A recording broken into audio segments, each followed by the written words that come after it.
Good afternoon, ladies and gentlemen. A hearty welcome to all of you to today's interactive session on impact of COVID on Indo-German trade and challenges faced by German companies in India, organized by the German Engineering Federation VDMA with the due support from the German Embassy and the German Consulates. We hope all of you and your families and colleagues are safe and doing well. I'm Jamli John and I'm based out of the Mumbai office of VDMA and I'll be taking you through the session today. Joining us for today's interactive session, we have with us Dr. Jörg Polster, Minister and Head of the Economic Cooperation from the German Embassy in New Delhi, Ms. Karen Stoll, Consul General of Federal Republic of Germany from Chennai, Dr. Jürgen Mohard, Consul General of Federal Republic of Germany from Mumbai, and Mr. Rajesh Nath, Managing Director, VDMA India, who would be moderating the session today. Before we continue, I'd like to remind you that you can continue to post your questions during the whole session, and they will be answered during the Q&A. VDMA, the Mechanical Engineering Industry Association, was founded in the year 1892 and is the most important voice of the mechanical engineering industry today. It represents the issues of the mechanical and plant engineering section in Germany and Europe. It successfully accompanies its members in the global markets.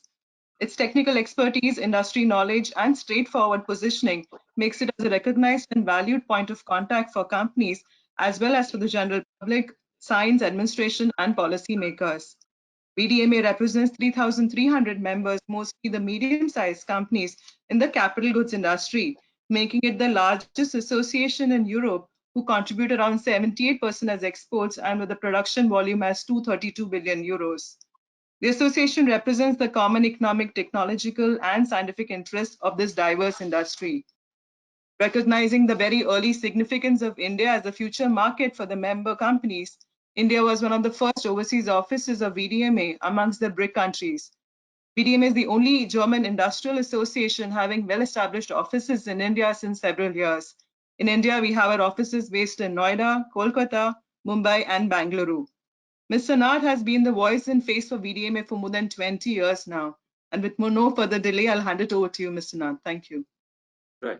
Thank you, Jamli. Good afternoon, esteemed panelists. Good afternoon, members and friends from the industry who have joined the webinar today.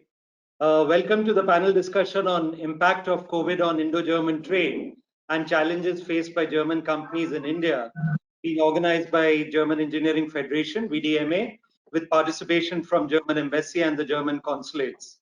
It is a proud privilege for us to welcome Dr. Jörg Polster, Minister and Head of Economic Cooperation, German Embassy in New Delhi. Thank you, Dr. Polster, for joining us for the session today. I would also like to welcome Mrs. Karen Stoll, Consul General of the Federal Republic of Germany in Chennai. Thank you, Frau Stoll, for being with us today. And Dr. Jürgen Mohard, Consul General of Federal Republic of Germany in Mumbai. Thank you, Dr. Mohard. You've been very busy with various webinars throughout this COVID period. So it's a pleasure to have you also join us for the session today. Friends, COVID-19 is all over the world. More than 185 geographies have reported a confirmed case of coronavirus, and almost everyone on this planet is adversely affected, directly or indirectly. Needless to say, an event of this scale would bring along many catastrophic consequences, social and economic. Many pundits have declared COVID-19 as the black swan of 2020, with global economies staring at one of the worst recessions ever. Let us understand the term black swan to delve more on this. A black swan is an unpredictable event that is beyond what is normally expected in a situation. The underlying takeaways from this term are: first, the events are extremely rare, cannot be predicted beforehand, and come with severe consequences. Secondly, since they cannot be predicted, the only way to escape or reduce damage is to have a robust systems in place. The global corona pandemic is leaving its scars quite visible on the industrial manufacturing sector.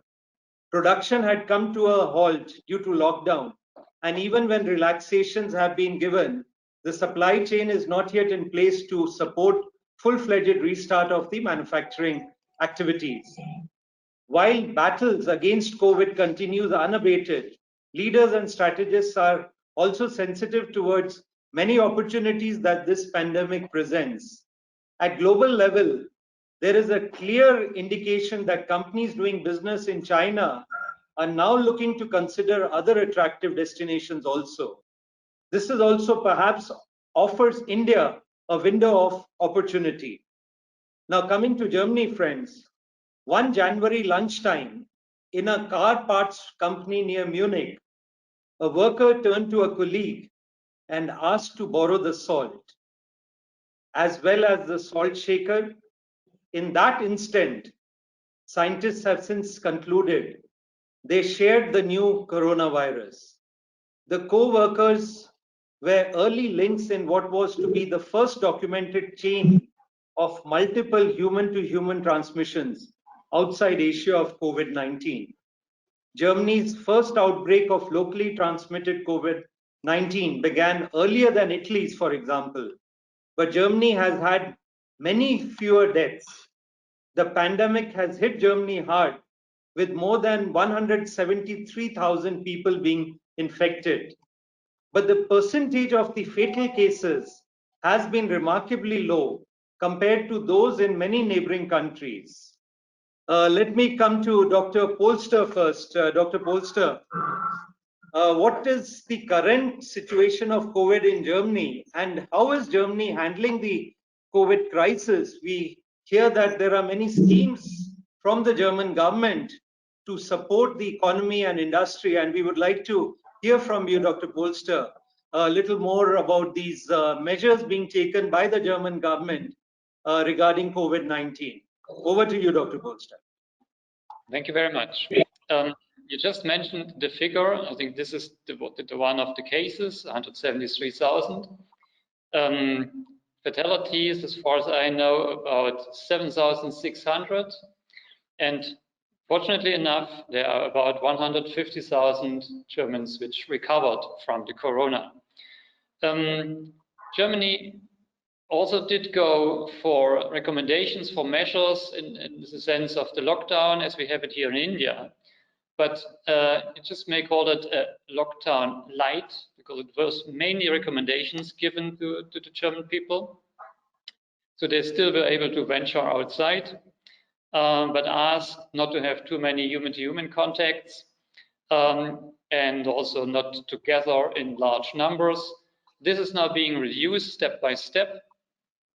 And it's handled in the very same way as it's handled in India. There is this communication, discussion, and decision taking between the central government and the government of the federal states, because it's in their hands to implement all those measures. Now, those parts of Germany handle those measures differently, and they do this at different times. So you are able already to go to a restaurant now in North Rhine-Westphalia, but you will only be able to do so in Schleswig-Holstein in the north starting this weekend. People will have the opportunity also to go back to the countryside, to the holiday places. All this is slowly but steadily being prepared and then implemented. As for schools, one important element as well, they are basically closed. They will reopen for the final examinations, but everything else will be deferred to autumn. Another element which I think is pretty important also to know is everything related to travel. Now, this was pretty much limited already within Germany and then within the EU member states. And partly this is still the case. You have still border controls, for instance, between several of the EU member states. But this is slowly but steadily cut back and will get back to normal. People will be more easily able to move between the different states, and also without any quarantine measures, which is important as well. It's a different story when we look at the outside borders, so to speak. When you reach Europe from the outside, from India, for instance, there is still pretty much difficult to do so, except for those very few flights which are arranged, for the time being, KLM, Air France, and later on in May also then by Air India. I think this situation may continue in the mid of June, to be phased out afterwards. And I think, and I do hope at least, that things will get back to normal after that. We will see how travel arrangements can be handled after that time. For the time being, still pretty difficult, just those exceptions which I mentioned. One definitely very, very positive element is, I think Lufthansa did the first flight from Frankfurt to Lithuania within the EU. So this is going to be more of the normal flights within the EU will go back online. Yeah. Would you also like to tell us, Dr. Polster, about some of the measures taken by the German government to support the industry and economy? For example, the Kurzarbeitgeld, I think that was one of the very important steps, if you would, for the benefit of the audience here as well as our members in India who may not be so much aware. If you could just highlight certain aspects, Dr. Polster. Yes, sure.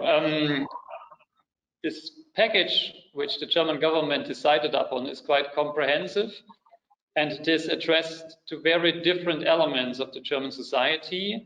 First of all, it is dedicated to everybody working in the health sector. So this is what came up first, and this was quite a comprehensive package already, just that part. This was an amount of 3.5 billion euro for people working in the health sector. And Right. there was another 55 billion made available to improve the health structures, yeah, Okay. Hospitals and so on. So that was one big element, very, very early in the making. After that, government turned to small and medium enterprises, self-employed people, and also individuals, freelancers, and came up with one program especially for them, which is also was called Immediate Assistance Program, Soforthilfe, in let's say the dimension of 50 billion euro. So those people could apply for loans, for instance. Small businesses with up to 5 employees could receive 9,000 euro. You go up higher, 10 employees, 15,000. So there were different rules how to apply and what money you could get. And then, of course, there was the biggest part of that overall program was directed at the big business, yeah, because they are, of course, also in need. Colleagues may be aware of the discussion going on with the special support package for Lufthansa, for instance. That is part of that. There is a 100 billion euro package for equity measures, and there is a 400 billion euro package for guarantees. Another 100 billion are foreseen for programs, existing programs within the KfW, the government-owned development bank we have in Germany. And then, of course, within all that, this is definitely one specialty we have in Germany, which I think is now copied in several European countries and even in other places as well. This is this Kurzarbeitergeld support for a scheme when companies are no more in a position to work full time with the full number of employees. So when they cut short work time, the government comes in and pays the difference for a certain amount of time. And this, of course, is very helpful. This has been already used in many previous situations, difficulties. You may recall the subprime crisis 2008, 2009. It was applied during that time very successfully. And as far as we can see now, it's also very successfully applied during that Corona crisis. Right, right. Thank you, Dr. Polster. I think that was very good information for our audience also and for the members here. As you would be aware, the Indian government has also come up with the stimulus package 2 days back to support the MSME sector. Although I think the difference has been the German government's started quite early with the package to support the industry. In case of India, I think there was a certain delay on the part of the government to come up with this stimulus package, which is for the MSME primarily, and we're talking about supporting the MSME as well as to some extent the infrastructure. But thank you for the information, Dr. Poster. Let me come now to Dr. Frau Stoll and Dr. Mohat. You both have been very active during the COVID period, and I think the consulates compliments to the efforts of the consulates who have been, despite of these difficult times, have been there for the members and for the German community. And I would now like to ask, maybe I'll start with Frau Stoll, the activities of the consulate during the lockdown period, and what were the issues the German companies faced, Frau Stoll, in your region or in your constituencies, Frau Stoll? Yeah, first of all, thank you very much for inviting me to this webinar that addresses a very, very important issue. Clearly, we've had a lot of challenges for organizing ourselves. We are now experiencing a whole new way of communicating, and I think also the other German organizations like the Goethe Institute or the Indo-German Chamber and also VDMA, they first had to get their act together and see how they could function under this very, very hard lockdown. Because the lockdown we are experiencing here, you can't compare to Germany. I will come back to that later. At present, we are functioning with 30, we try to obey or comply with the 33% presence that the authorities here have allowed for government or other essential services. We had to get used to it. Of course, the visa section is not open for public business. We have only certain core services for German nationals. We don't have public interviews or those things, only in very, very limited ways. Certainly, visa are not required, or it doesn't make sense to issue visa if you cannot travel. And until the 16th of June, I do not see that this will change drastically. We had the repatriation flights. We had 2 out of 12 ex-Chennai, one of them also getting down in Hyderabad. And it took us also several weeks to get more German nationals onto the flights by other European Union. So that kept us busy. Of course, we also had requests by German industry. And in the beginning of the crisis, it was related to those companies that were providing products or input for other essential services. Without the input, obviously, the operations of the essential services would not have been possible. So we managed to get one or other contact. And from the first phase, I must say that Tamil Nadu government has been very pragmatic and very forthcoming. So we also did not witness many requests to help. So I just assume that the practical approach by Tamil Nadu government persisted throughout the crisis. If I look at the latter stage, when we were confronted with phase 2, phase 3 of lockdown, there have been hiccups, obviously. That happens. I would mention here the problem with the Koyambedu market, that many people say it was closed too late, and a lot of spreading occurred after that. Then we witnessed a lockdown in the lockdown, where you could question whether this was 120% perfect situation. But if I compare the situation between Germany and the southeast of India, I would say the Germans tend to lament on a very high level. And I don't want to be in the shoes of the decision makers here in India, and I can only express my admiration for the difficult job they are faced with it, because the situation is completely different. We have a scarcity of space, we have many more people, and if you put that together, that amounts to a bigger challenge if you're talking about physical distancing. So the governments here do have my full admiration.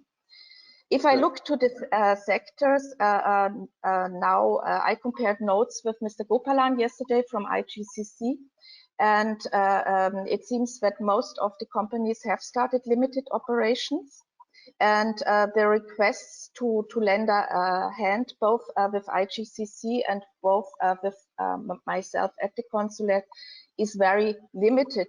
So I think the business-friendly approach in Tamil Nadu persists also here, but I don't know the full picture. So later I'm looking forward to get some more input by the member companies of VDMA. What is their experience? Sure, we'll come to that, Froshal. We've also received some questions from the members. I'll come to that. Thank you, Froshal, for the updates. And Dr. Mohad, Maharashtra has been the hotbed of the COVID in India. In fact, almost 20, as of today, 25,922 cases in Maharashtra.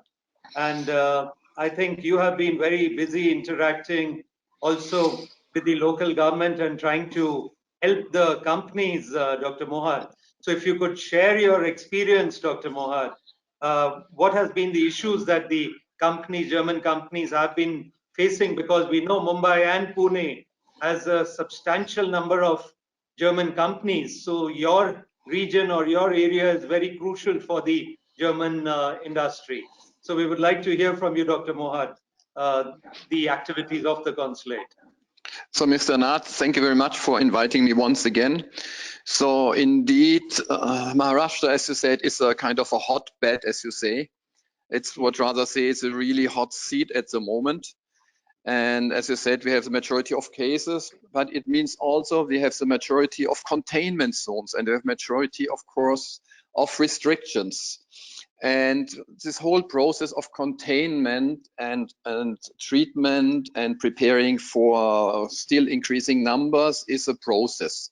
So it means also in this process, we have seen a lot of new experiences made by day, but it means you could say we have seen changing directives by the government, not only by the central government, but also by the local government, which needed to be adopted locally. I would not say it's changing goalposts, no, but there were adjustments have to be made basically on a daily basis. And this is quite a challenge. It's a challenge for us here, for our community, for our businesses, for everybody. So one of our main job is also to liaise with the government to understand what are the latest developments.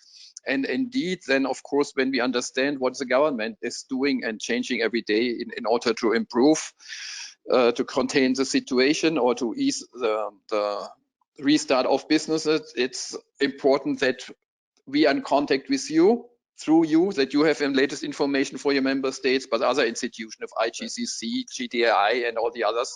And then, of course, we have a lot of German institutions here. They're not only our cultural institutes, but there's a German school where the teachers are still here. And it is still managing information flows is one of the crucial issues I'm facing day to day. And indeed, Mr. Nador Chamberlain, we are always daily in contact and to change the understanding. Then the second thing, of course, is now to get this information out to our companies, and they have many questions which are coming back to us. So it's still, we were talking about, of course, our consular section is closed, but business is going on. There are legal transactions under the way, being the increase of capital participations in Germany, transactions being property-wise. There's still a lot of things which have been on hold, and we have to find ways to ease and facilitate those processes, despite that we are closed, Germany is closed, here the legal offices are closed. But it's still not a part of work which should not be underestimated. And we found out that also that the number one issue today is first to understand what is possible. because the government understood now we have to open up the business. It's underway, and how to work within basically Pune and Mumbai are one big red zone. How to work inside the red zones, around the containment zones, in those areas which are possible. The number one issue, of course, I would say, is access of labor. Access of the own staff, access of labor, because it's how to get to the companies. They had been changing regulations, and how to make sure that people can reach the companies, even minimal staff can reach the companies, how to get permits for those people. Even that we saw this idea, working in home office sounds great on paper, but not everybody can work with his iPad or his phone back home. Now we find out many IT companies, engineering companies, they need their own specific computer. They need specific bandwidth. They need specific software which has to be installed. So at the beginning, we were really busy just to get permits for technicians to bring the computers from a company back to individual homes. So this home office does not work for everybody so easily as for us now here. And so I assume that during this time in the last weeks, my staff, we of course we have associations like VDMA, we have IGCC and others which are much closer with industries, but in the very end, how to identify the local authorities, that has been left rather to us as the consulate, because we have this connection to the government. And I think not only myself but my staff, we know every collector from here to Goa. Because there are so many permits we have to be given individually, and it's incredible. So even if on the higher levels in government, everything has been very clear, that we open up here, we open up there, and this has been allowed, and this was essential industry. But on the ground level, things look completely different. And in the very end, every policeman is free to interpret whatever pass you have in his own way. And this is still a challenge when I talk to companies now. We are on a way of restarting business, but the number one issue really is now how to get the labor. It's not only related to what you're saying to migrant labor. This is an issue which is discussed widely. No, it's also, you know, the labor which, for example, if you take Pune, some of the people live inside Pune city, and this is a containment zone, but still these are the engineers who are needed in the company, the management in the company, who have to reach their factories outside in a zone which is able to operate. Well, of course, the laborers you find in the immediate neighborhood, they can come. But how to bring those from different areas together, it's a fiction that everybody lives around the company.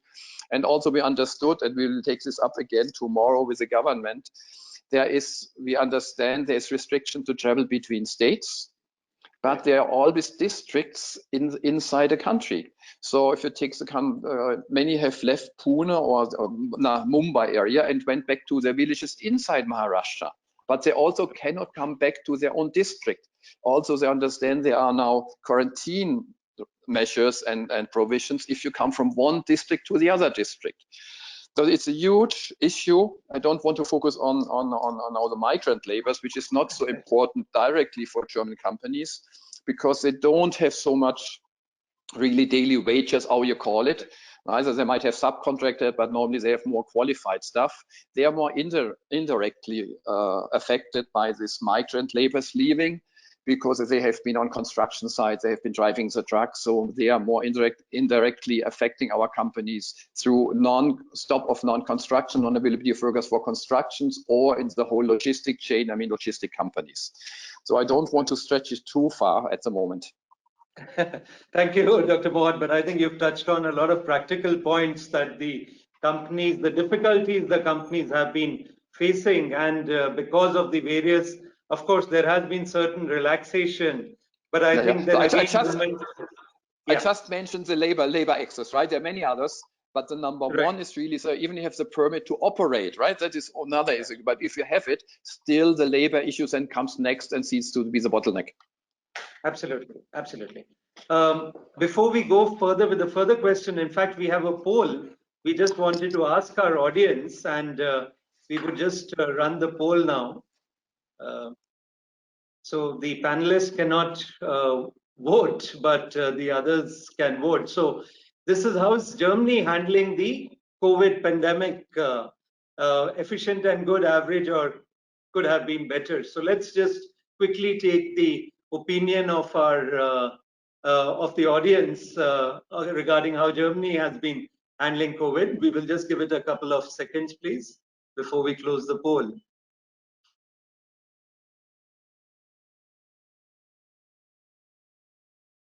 Yes, I think we can close the, no, still votes are coming. Just another couple of seconds, please. Yes. So if we close the poll, so 85% of the respondents said that Germany has been handling the COVID crisis quite efficiently, and 10% say it's been average, and 5% have said it could be better.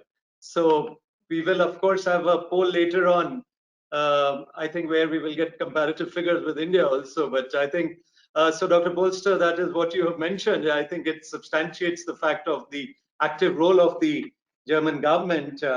Now, Dr. Bolster, in the last few years, as well as when we take the case of COVID, there seems to be a global trend to move from globalization to localization. How do you foresee that? Because on one hand, we talk about open borders, open movement, free trade among countries, but the trend globally has been moving from globalization to localization, and countries are trying to, in fact, instead of being more global, they're trying to now look into the business in their own particular for the domestic industry. I would just like to have your views also on this, Dr. Bolster. Yeah, I think this trend indeed did start some time back, and Right. what I guess that out of this Corona crisis, it might well accelerate.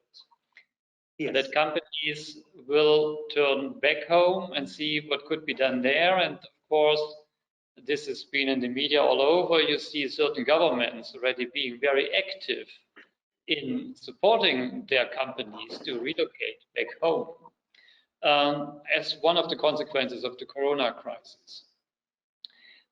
Still, I think there is plenty of room for working internationally, cross borders, and we have to see how far this process of relocalization then goes and where the new equilibrium will be between the two and how that will be looking like.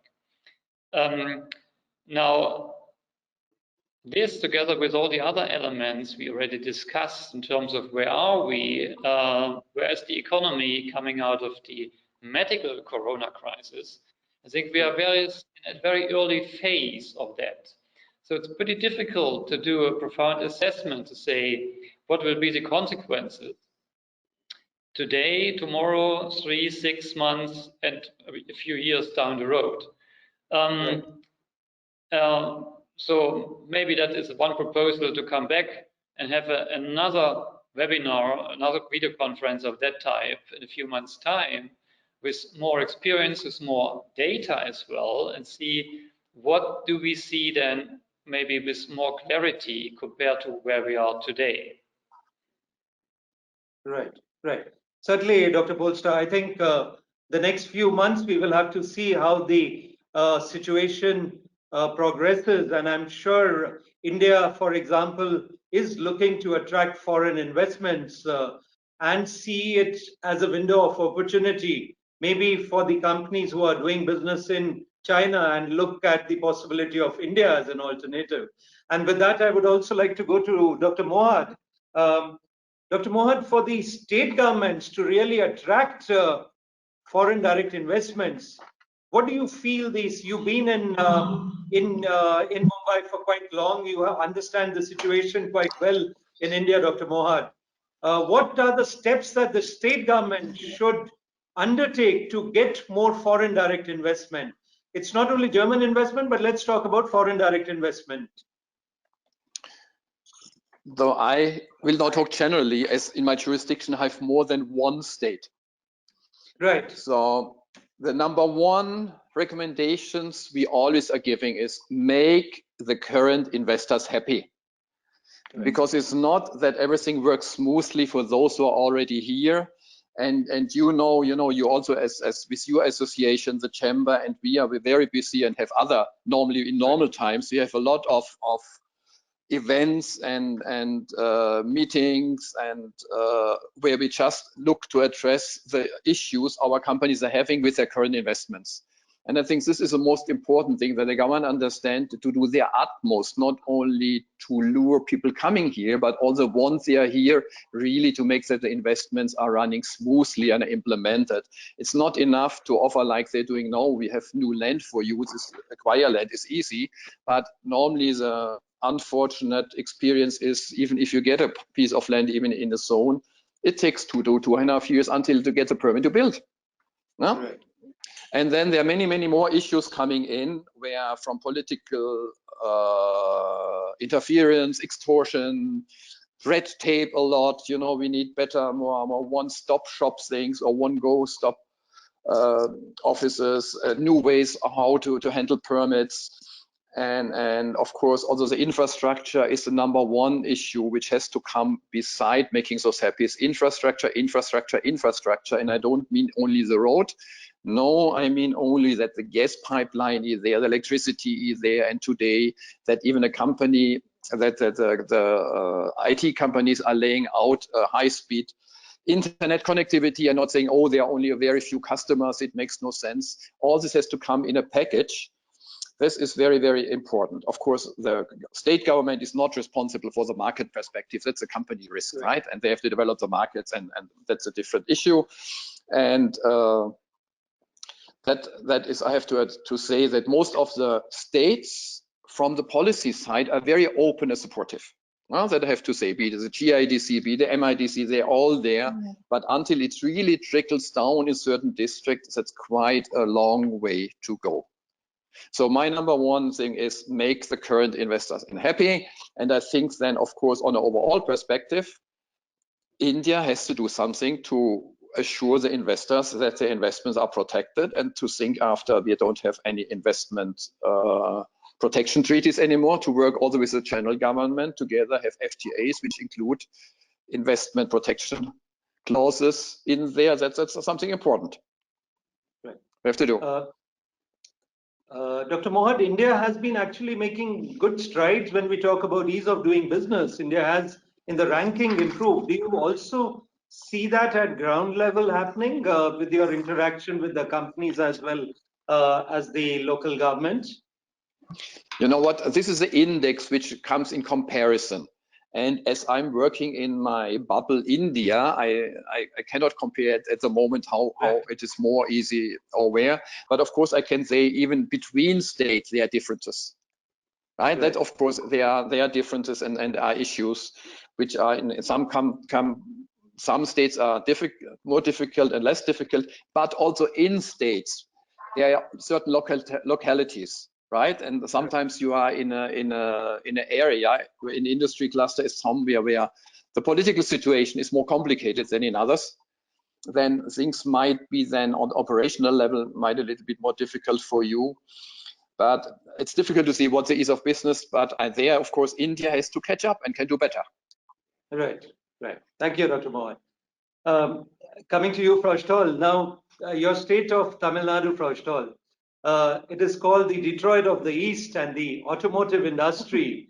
Actually, it is one of the strongholds of the automotive industry in India. Now, with COVID, one of the industries that are badly impacted, Frau Stoll, is actually the automotive industry. Because if we look at revival of the various industries post-COVID, automotive would perhaps be one among the last line which would see revival. So what do you feel, Frau Stoll, for the state now, it should look to attract some other industries if they have to progress? And where do you see the potential of other industries, or which industries would you say have potential in Tamil Nadu? Definitely the medical pharmaceutical industry Chennai and Tamil Nadu and also other cities are already going strong on that one, and that will increase certainly. This will be also be valid for Hyderabad, for Telangana. So there are also possibilities. then of course we will see more IT-based solutions. I will see much more coming our way with regard to distant learning, because you don't need, if you don't need to go from A to B, the costs for certain services and inputs will increase post-COVID. But if I may make a remark also to the automotive industry, of course, Tamil Nadu automotive industry has been badly hit, but this is not something Tamil Nadu or India specific. We also have issues in Germany. We do have issues globally. And I think there is a chance for the demand picking up again rather more in India than in other places of our world. Secondly, I think you have to make a distinction between individual transport passenger vehicles and commercial vehicles. Because the commercial vehicles, I think there is even more demand, or a longer lasting demand, because it enables a lot of other sectors of industry.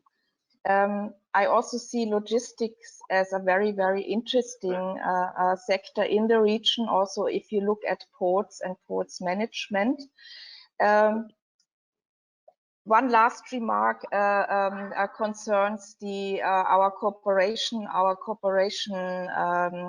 engagement as far as public transport is concerned. You might know that KfW is financing buses for the public transport in Chennai, Madurai, and Coimbatore.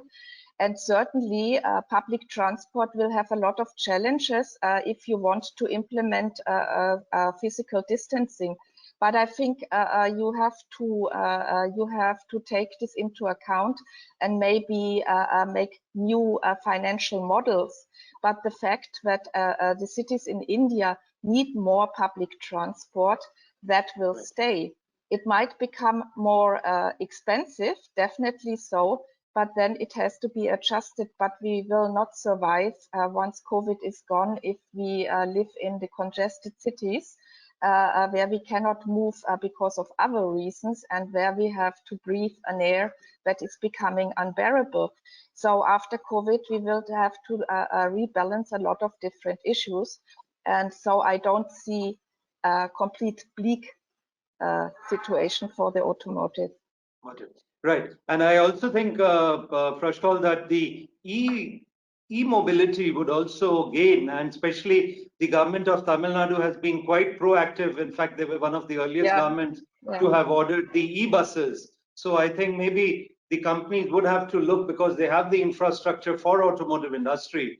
And I think now they would look at more possibilities in the e-mobility or e-vehicles. So let's hope that I think the e-vehicle business can also pick up in Tamil Nadu in the future. Thanks for reminding me. I was just subsuming it already in the automotive. But true, there are a lot of initiatives and are enabling policy environment. Thank you. Right. Thank you. So we'll take the second poll now, and I would just request our audience to kindly vote. The second poll is regarding how is the handling of COVID pandemic in India. Has it been efficient from the government side? Has it been good? Has it been average? Or we could have done better? So let's see what the audience feels here. We'll give some time for the audience to vote.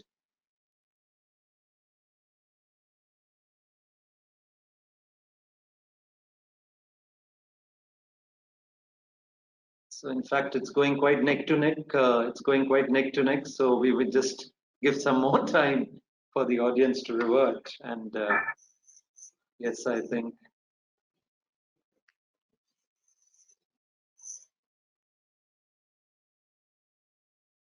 Yeah, so now we can close the poll. So in fact, it's been quite close here. All the three different aspects have been quite close: efficient and good, and majority is efficient and good. Of course, 33%, 38% said it's been efficient and good. 33% said that it's been average, and 29% feel that the government handling of COVID could be better. So I think unlike the first poll here, I think the feedback from the audience has been mixed. Dr. Bolster, with the COVID now, there is a lot of talk of the new normal. So I would like to ask, what is going to be the new normal at the embassy now, Dr. Bolster, post-COVID? This is a new normal, which I hope is only of temporary nature, because what we do have here is the complete lack of any visitor. So there is no business anymore of guests coming in from Germany to meet the Indian counterparts in ministries, in institutions, to discuss how to improve relations, business, culture, research, you name it. And there are also, of course, no Indian guests moving from India towards Germany to have their meetings over there. This is something we would like to see back to where we were before, because this was very important for building those relations up, and also, of course, for discussing very concrete business relations. We will see where we go back then with the travel. I mentioned that before.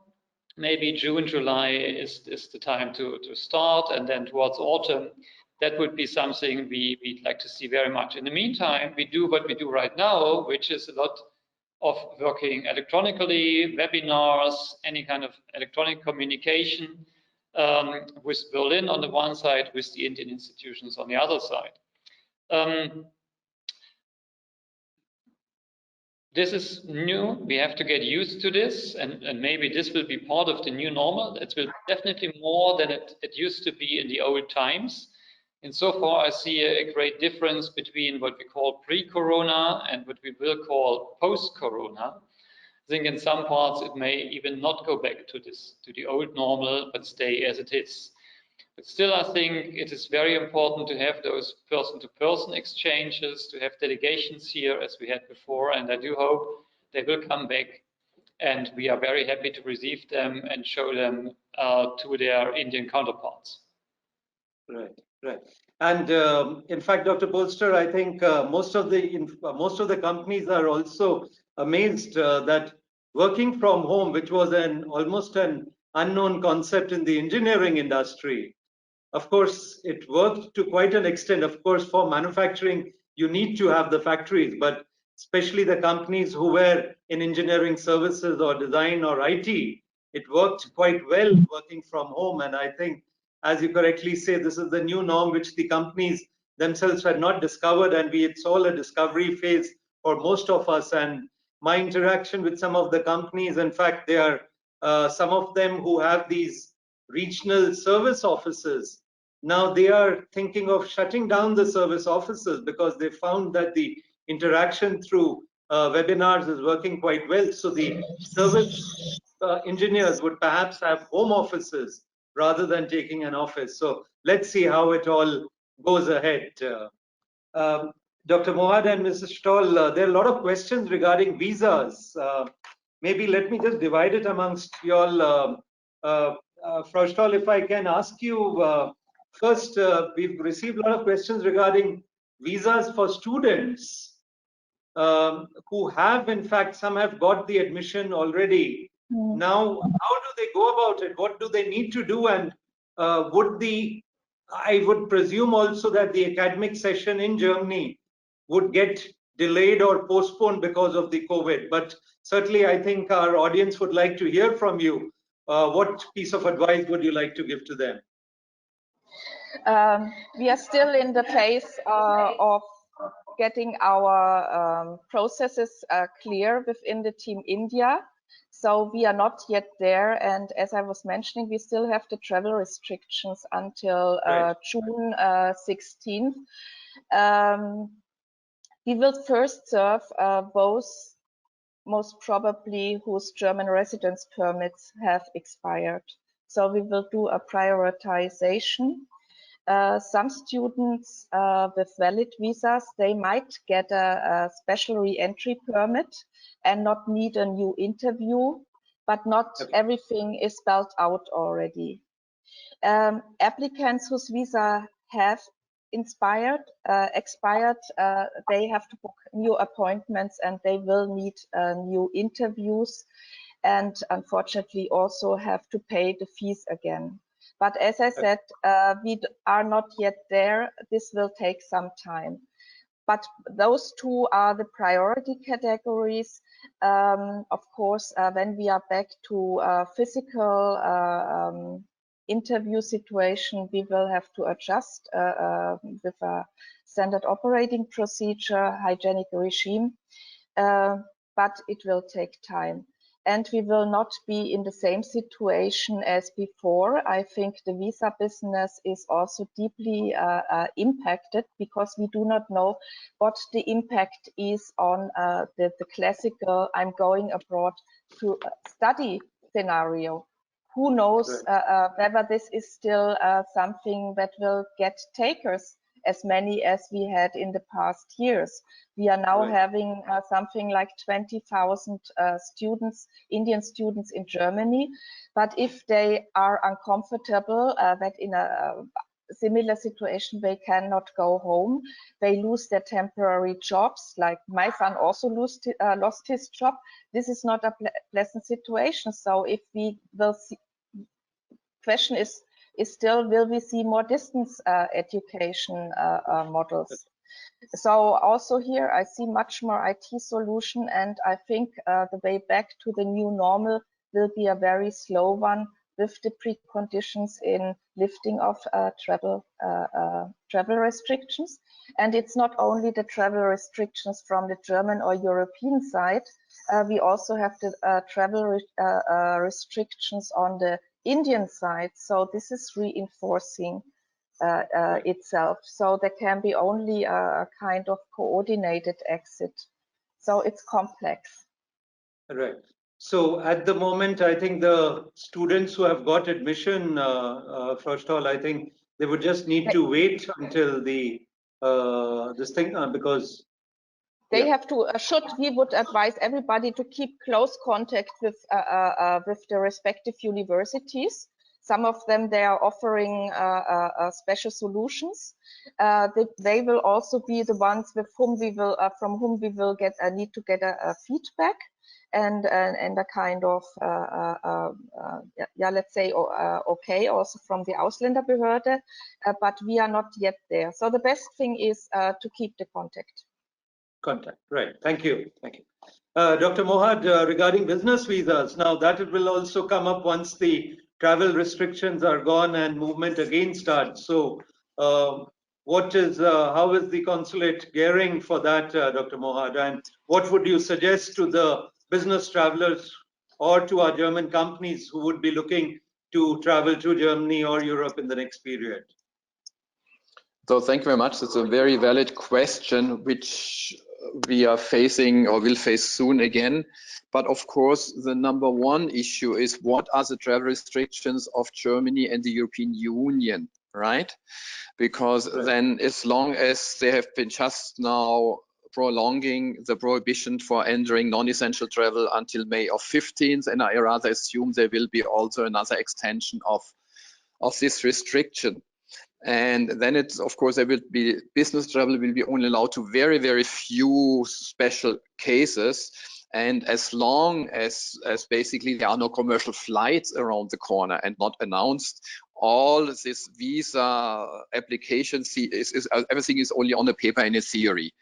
And same time, as my colleague said, you know, we are also under the restrictions to operate. The local restrictions, so we are not really able to open offices. Neither our visa partner, the VFS, is not open to operate. So everything is in a way it's interrelated at the moment. So of course, in very, very special cases, which we also have in medical emergencies, and of course we would be able to issue individual visas.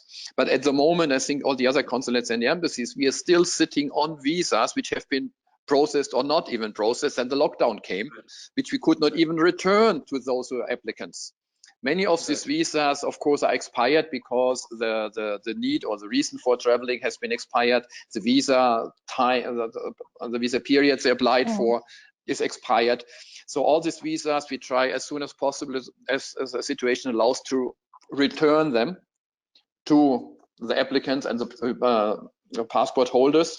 And then, of course, they also have to see, they have to reapply if a new business reason is coming up.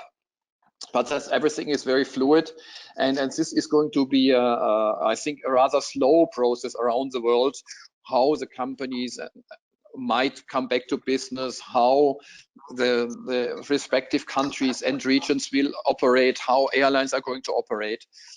But so at the moment we are there. Nothing has changed. You know, our staff is ready to come in as soon as situation allows. Our partners are there, and everything depends, of course, how the circumstances, right? The pandemic circumstances and the risk of contagious situations, how to minimize it. We have to find new protocols probably in a way how to handle that time. But this could be done. But so to say, at the moment, it's really early to see what's happening. And as you know, also in it, expectedly, most of the people were traveling for trade shows. Everything has been put off.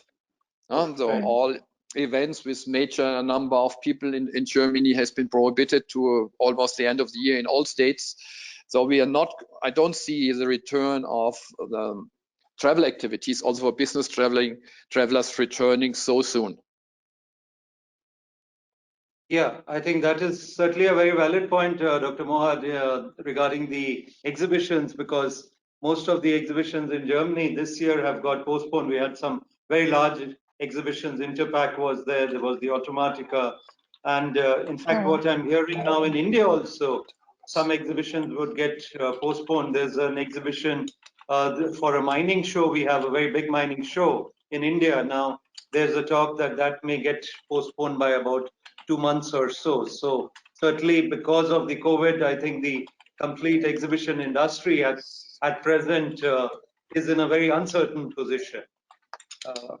But thank you for the feedback, Dr. Mohad. I think this was a lot of questions we had regarding the visas. And in fact, we have been receiving a lot of questions. So I would perhaps take a couple of questions because we are running short of time and quickly. But before that, we would just like to do our third poll.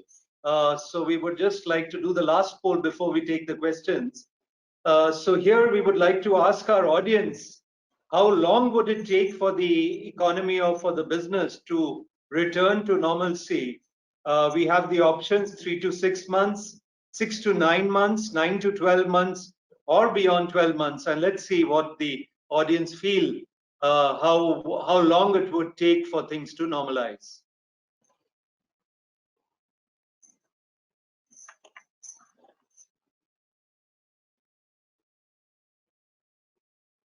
So we'll just give a few more seconds, I think another 4-5 seconds, and then we can have the results.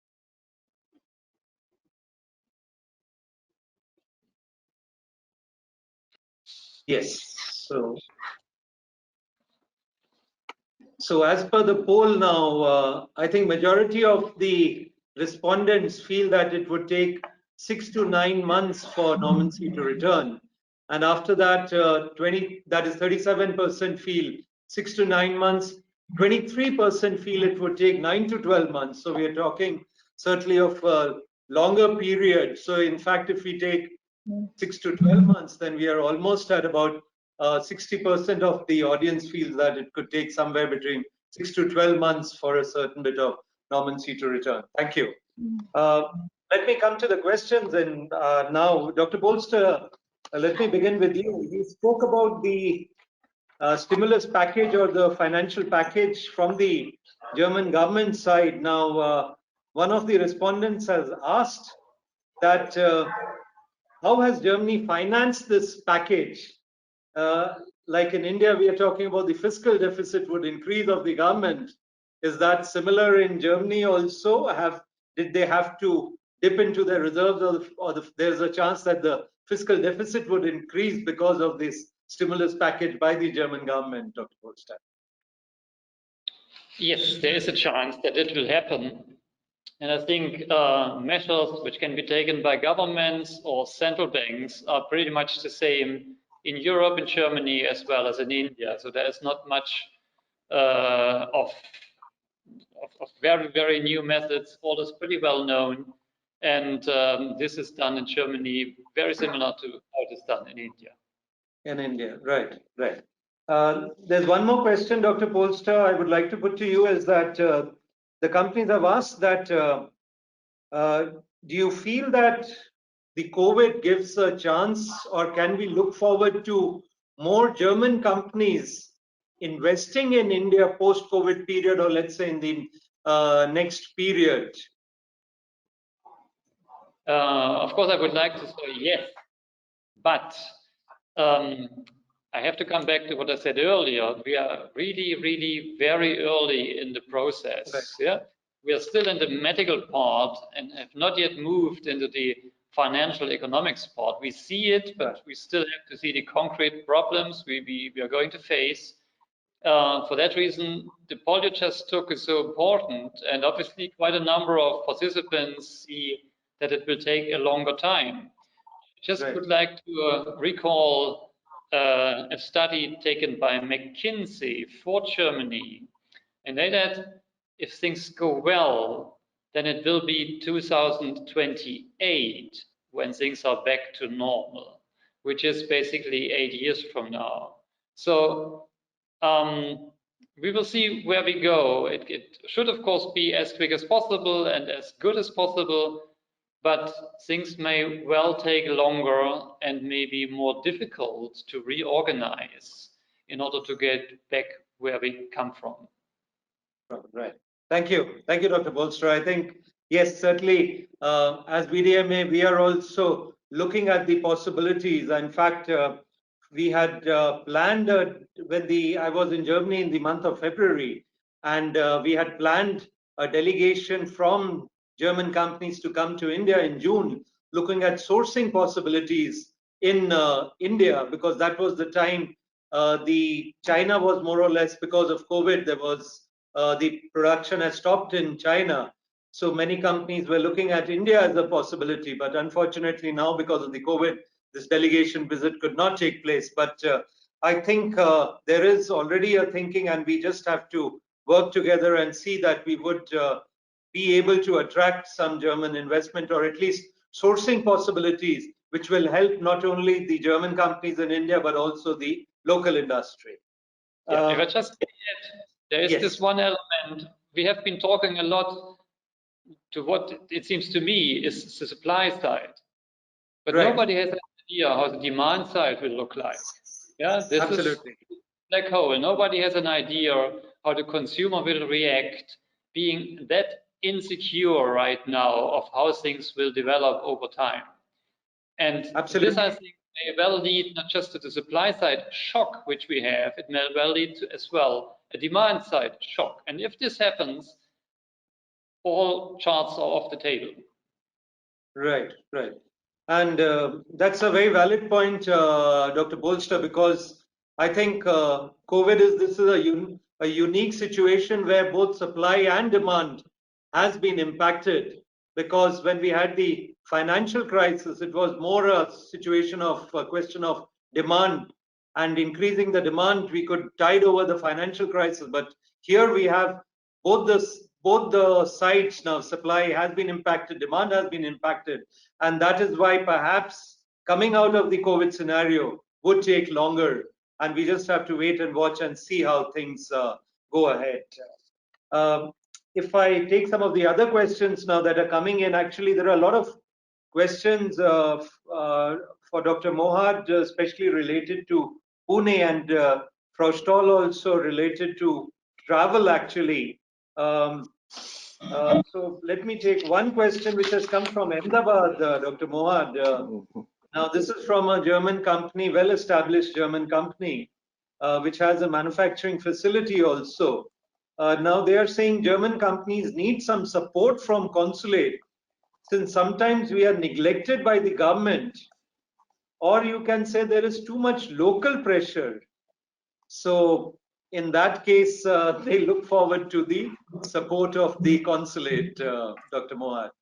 So I would suggest that these respective companies should write an email and give more details on their problems to you, right? And then you forward it to us, and we see how jointly we could look into this matter and take it up with the local authorities. Right. Fine. Then Dr. Mohan, there are a few questions regarding Chakan area. Now, some are saying they are not able to, because of reaching Chakan is a difficulty for their employees to reach Chakan. They are not able to reach, they are not able to send their service engineers, and also people whose, in fact, first of all, this is also for Tamil Nadu, there is a question what they are saying is the employees who have gone to the villages or to the districts, now they are having an issue to come back to the company. This is particularly there in your case, Frau Stoll, this is for Coimbatore. And Dr. Mohad, they're asking in the Chakan area. So what can we suggest to these companies? Dr. Mohad, yeah.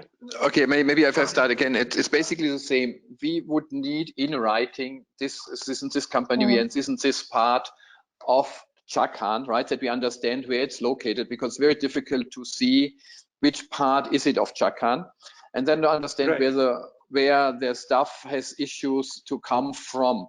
As I said, it's completely out of questions. Nobody can come out of a containment zone.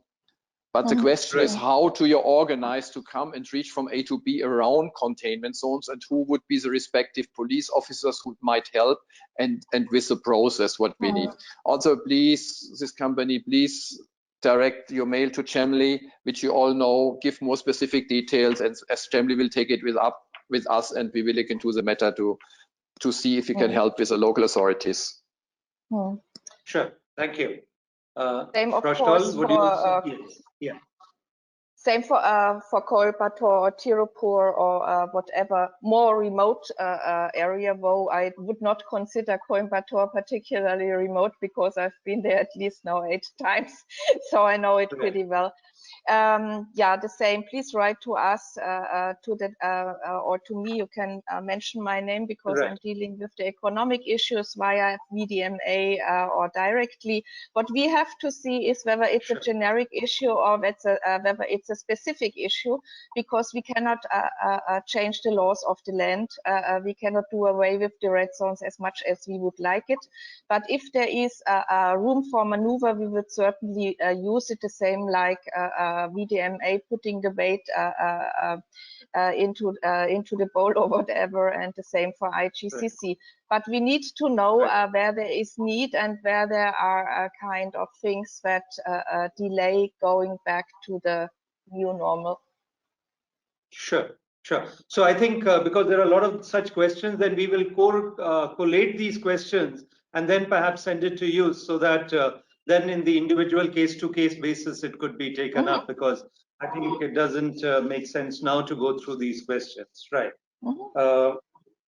With that, I think we are running now. We've crossed the time limit, and on behalf of all our members, I would like to thank our panelists, Dr. Polster, Frau Stoll, and Dr. Mohad, for the interesting and frank discussions. I think the information you shared and the experience you have shared with our members has been quite useful and very informative for our members. And friends, as India limps back after the lockdown, the need is to kickstart the economy. The stimulus package of around 300 billion USD announced by the government, which is almost about 10% of our GDP, should give a supporting hand to the MSME as well as small enterprises who are struggling for survival. I think India and Germany can learn and perhaps complement each other on the successfully achieving low mortality rates due to COVID. Sure, new opportunities would emerge for Indo-German trade in the coming period, and it is to see how we can leverage on these possibilities. Friends, your association VDMA would continue to support you as we look for predictability in these unpredictable times. Times are difficult, no doubt, but he who shows resilience, he who shows determination, and he who shows foresight shall come out of this successfully. And I would like to conclude with a Sanskrit shloka from the epic Mahabharata, which says, Yato dharmasto jaya. Where there is adherence to right action, there alone lies victory. Stay safe, stay connected, and all the best to you as you reboot your activities post-lockdown. And thank you very much, Dr. Polster, Dr. Mohad, and Kroshtal for joining us for this webinar, and to all the audience for their participation. We had a full house, and thank you, all the audience, for joining us. All the very best, and stay connected. Thank you. So thank you, VDMA. Thank you. Thank you, VDMA. Thank you.